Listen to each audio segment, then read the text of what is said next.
नमस्कार विद्यार्थियों, संभव एकेडमी की ऑनलाइन प्लेटफॉर्म पर हिंदी की क्लासेस में मैं बबीता कासनी आप सबका स्वागत करती हूँ।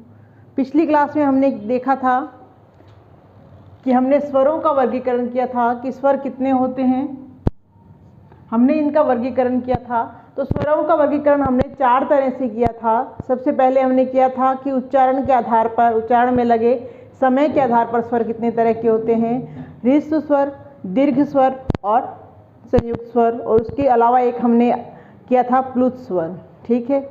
उसके बाद में हमने किया था कि ओष्ठ की स्थिति यानी कि होठ की स्थिति के आधार पर जो स्वर हैं वो कितनी तरह के होते हैं। तो उसमें हमने 2 तरह के स्वर देखे थे, एक वृत्ताकार और एक अवृत्ताकार।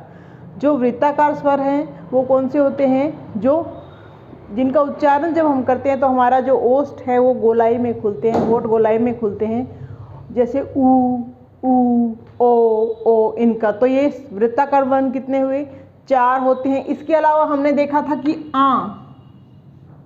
ये जो वर्ण है ये भी वृत्ताकार वर्ण में आता है, लेकिन इसकी गणना वृत्ताकार वर्ण में नहीं होती है। कहने का मतलब ये है कि अगर आपसे परीक्षा में ये प्रश्न पूछा जाए कि है, इसकी जो ध्वनि कैसी है, ये किस श्रेणी में आता है, तो ये वृत्ताकार वर्ण है, लेकिन इसकी गणना नहीं होती। गणना में सिर्फ 4 ही आते हैं। ये 4 वर्ण हैं जो वृत्ताकार वर्ण बोले जाते हैं। इसके अलावा जो वर्ण है, अन्य जो बचे हुए वर्ण हैं वो अवृत्ताकार वर्ण कहलाते हैं। इसके अलावा हमने किया था कि जीभ की क्रियाशीलता के आधार पर, जीभ की क्रियाशीलता के आधार पर हमने 3 प्रकार से वर्गीकरण किया था। अग्रभाग, जिह्वा के अग्रभाग की क्रियाशीलता के आधार पर, जिह्वा के मध्य भाग की क्रियाशीलता के आधार पर और जिह्वा के पश्च भाग की क्रियाशीलता के आधार पर।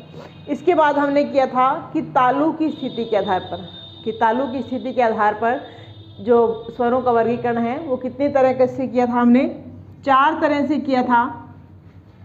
पहले था संवृत, दूसरा था अर्ध संवृत, तीसरा था विवृत और चौथा था अर्धविवृत। ठीक है, यहाँ तक हमने कर लिया था। आज इसके बाद हम शुरू करने वाले हैं व्यंजनों का वर्गीकरण। ठीक है। स्वर की परिभाषा जब हमने देखी थी तो स्वर कौन से होते हैं जिनका उच्चारण करने में हमें अन्य किसी वर्ण की सहायता नहीं लेनी पड़ती, वो स्वर होते हैं। और व्यंजन कौन से होते हैं कि जिनका उच्चारण करने के लिए हमें जिन वर्णों का उच्चारण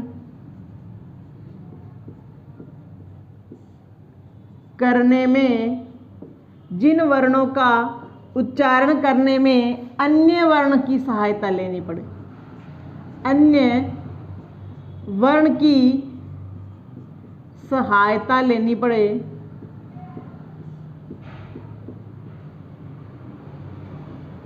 वो क्या होते हैं, व्यंजन होते हैं। अन्य वर्ण की सहायता लेनी पड़े वो व्यंजन होते हैं।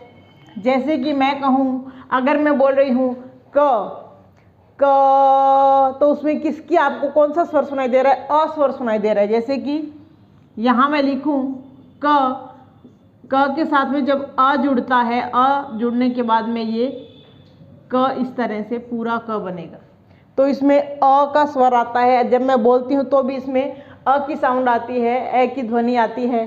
तो इस तरह से क हमारा बनता है। तो क ऐसा वर्ण है जिसे बनाने के लिए हमें अन्य वर्ण यानी कि स्वर की सहायता लेनी पड़ रही है। तो वो कौन से होते हैं, वो वर्ण होते हैं व्यंजन। ठीक है। अब हम देखते हैं कि व्यंजनों का वर्गीकरण हम किस आधार पर करते हैं, किस तरह से करते हैं। तो व्यंजन का वर्गीकरण पहले हमने कर रहे हैं। सबसे पहले अध्ययन की सरलता के आधार पर, किस आधार पर, अध्ययन की सरलता के आधार पर।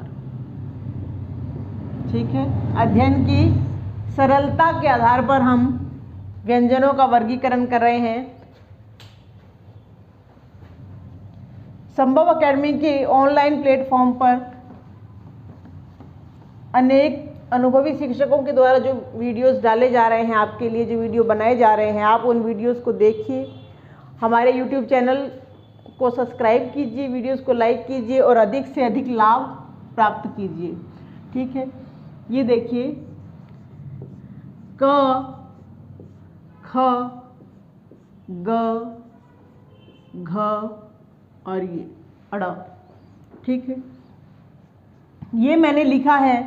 आप इन पांचों वर्णों को अगर मैं आपको बोलूं कि आप इन्हें इकट्ठा बोलिए तो आप क्या बोलेंगे? क, ख, ग, घ, ड़।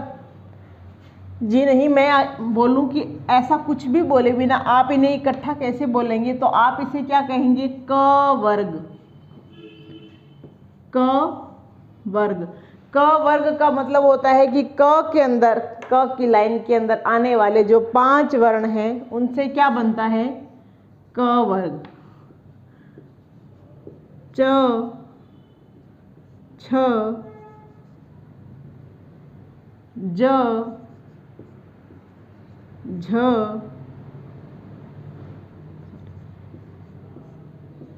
ञ। ठीक है, इसको क्या बोलेंगे? च वर्ग।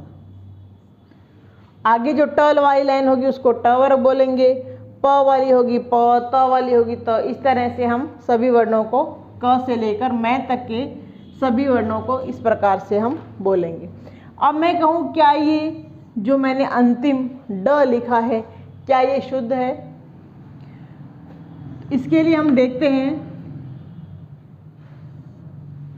ये मैंने बनाया है, इसको हम क्या बोलते हैं? सबसे जो किसी भी वर्ण के ऊपर, किसी भी अक्षर के ऊपर जो रेखा खींची जाती है उसे हम क्या बोलते हैं? शिरोरेखा बोलते हैं। शिरोरेखा। शिरोरेखा का मतलब होता है वर्ण के सिर पर खींची जाने वाली रेखा। वर्ण के सिर पर खींची जाने वाली रेखा क्या होती है? शिरोरेखा। वर्ण के सिर पर खींची जाने वाली रेखा क्या होती है? शिरोरेखा। ठीक है, अब ये कौन सी रेखा है? इसको बोलते हैं खड़ी पाई। क्या बोलते हैं? खड़ी पाई, यानी कि खड़ी रेखा। ठीक है, अगर मैं इसके यहाँ एक चिन्ह लगा दूं, एक चिन्ह यहाँ लगा दूं, एक इस तरफ और एक ऊपर। ठीक है, एक ये वाला है, इसको हम बोलेंगे अनुस्वार। क्या बोलेंगे? अनुस्वार। अनुस्वार का मतलब होता है, हमने पीछे भी इसे पढ़ा था, अयोगवाह। इस तरह से हमने पढ़े थे ना स्वर के अंदर, लास्ट में पढ़ा था ना। अंग अह, ये है अंग। क्या है? अंग है ये, इसको अंग बोलते हैं। ये कौन सी है? अयोगवाह ध्वनियाँ हैं। कैसी ध्वनि है? अयोगवाह ध्वनियाँ। ठीक है, अयोगवाह ध्वनियों से मतलब ये है कि ये व्यंजन के साथ कभी भी नहीं प्रयुक्त होती हैं, कभी भी नहीं लगती हैं। अब मैं जैसे लिखूं कंठ, क्या लिखा है मैंने? कंठ लिखा है। अगर हम इस कंठ को इस तरह से लिखेंगे तो ये मात्रा अ के ऊपर ही आ रही है, क्योंकि क कैसे बना है? क कैसे बना है? व्यंजन है आधा और स्वर है पूरा। अब इस स्वर के ऊपर ये है यहाँ अनुस्वार, और जब ये दोनों जुड़ते हैं तो ये क बनता है, आ की साउंड आ रही है, कंठ। ठीक है, ये बन गया कंठ। कहने का मतलब ये है कि जो ये अनुस्वार है ये 11 स्वरों के साथ में ही लगता है, उसके अलावा ये कहीं भी नहीं लगता है। जैसे मैं लिखूं च और उ, तो ये क्या बनेगा? चू। तो अनुस्वार यहाँ से यहाँ ये अनुस्वार लगा, इसे अलग करने पर ये यहाँ आता है। ठीक है, तो ये हमने क्या किया है? ये है अनुस्वार जो कि स्वरों के 11 स्वरों के साथ ही लगता है। अब इसको देखते हैं, ये क्या है? ये मैंने यहाँ ड लिखा है जो कि गलत है। अगर इसके यहाँ ये हम लगा देते हैं, बिंदु लगा देते हैं, तो ये अड़ बन जाता है। क्या बन जाता है? अड़ बन जाता है। इधर देखिए, अड़ा बन जाता है। अड़ा को क्या बोलते हैं? इसको पंचम अक्षर बोलते हैं। पंचम अक्षर का मतलब, पंचम अक्षर, पंचम अक्षर का मतलब होता है कि सिर्फ ये पूरी वर्णमाला में सिर्फ एक जगह लगता है, और पंचम का मतलब पांचवा अक्षर है। ये सिर्फ क ख ग घ की लाइन में अड़ा के आगे लगता है, इसके अलावा ये पूरी वर्णमाला में ये किसी भी वर्ण के साथ में ये बिंदु नहीं लगता है, इसको पंचम अक्षर बोला जाता है। प्रश्न पूछा जाता है कि हिंदी की वर्णमाला में पंचम अक्षर कितने होते हैं, तो पंचम अक्षर केवल एक होता है और वो होता है अड़ा।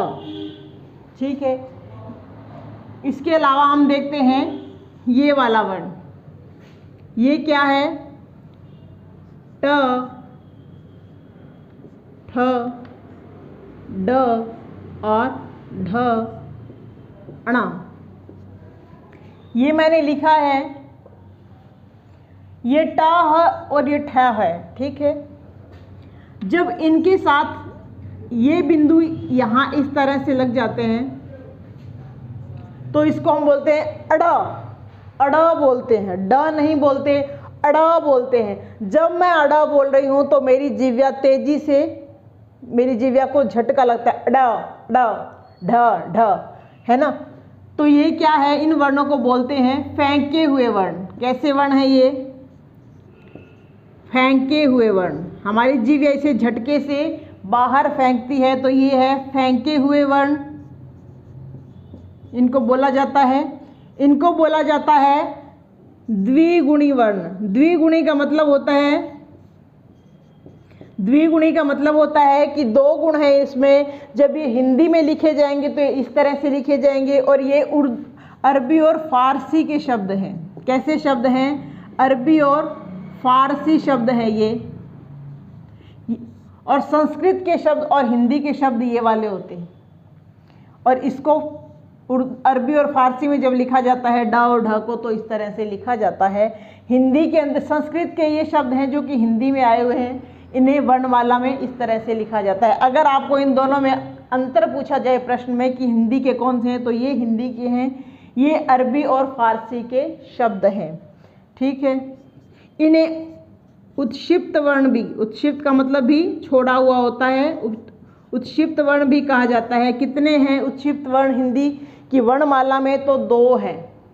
ठीक है, दो हैं। अगर आपको ये लिखे हुए आएंगे तो ही लिखना है दो, ये उत्क्षिप्त वर्ण नहीं है। ठीक है, इसके अलावा अब हम देख रहे हैं ये बिंदु किस तरह का होता है?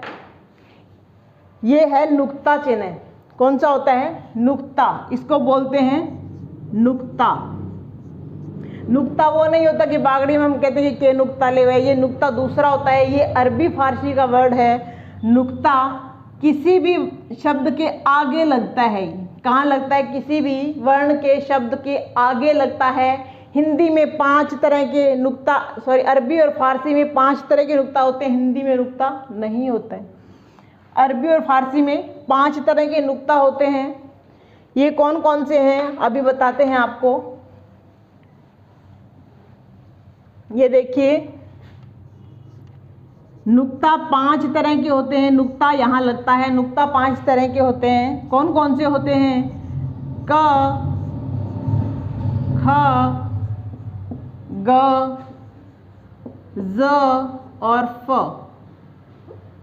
बोलने में कितना अंतर है आप देखिए। एक में बोलती हूँ क, एक में बोलती हूँ क, एक में बोलती हूँ ख, एक में बोलती हूँ ख, ज। देखिए ज और ज, फ और फ। हम हिंदी में बोलते हैं फूल, फूल, फूल, फूल, है ना, फूल। तो फ आता है ये, और ज बोला जाता है इसको। ये फारसी और अरबी के शब्द हैं। तो ये कितने होते हैं? 5 तरह के होते हैं। ठीक है, तो आज की कक्षा में हमने क्या किया है? हिंदी की जो व्यंजन है उनका वर्गीकरण किया है, हिंदी के व्यंजनों का वर्गीकरण किया है। ये अध्ययन की सरलता के आधार पर हमने वर्गीकरण किया है। और हमने देखा कि हमने जो ड लिखा है इसके अंदर ये बिंदु है, इसका क्या मतलब होता है, ये क्या होता है? ये पंचम अक्षर होता है। इसके बाद में हमने देखा कि ये ड और ढ है ये हिंदी में शुद्ध है, और ये अड़ और ये अड़ ढ ये दोनों ही अशुद्ध हैं। ये अरबी और फारसी के वर्ण हैं, ठीक है, अरबी फारसी के वर्ण हैं। ये द्विगुणी वर्ण हैं, उत्क्षिप्त वर्ण हैं, और ये फेंके हुए वर्ण हैं, क्योंकि ये अरबी फारसी की हैं, इन्हें हिंदी की वर्णमाला में स्थान नहीं दिया गया है। इसके बाद में हमने क्या देखा, ये अनुस्वार देखा जो कि 11 स्वरों के साथ में ही लगता है, इसके अलावा ये व्यंजनों के ऊपर नहीं लगता है, ठीक है। आज की क्लास में बस इतना ही। अगली क्लास में हम वर्णों का वर्गीकरण और आगे देखेंगे। संभव अकेडमी के ऑनलाइन प्लेटफॉर्म पे लगने वाली सभी कक्षाओं को देखिए, उनका फ़ायदा उठाइए और हमारे चैनल को सब्सक्राइब कीजिए, वीडियोस को लाइक कीजिए, शेयर कीजिए, कमेंट कीजिए। धन्यवाद।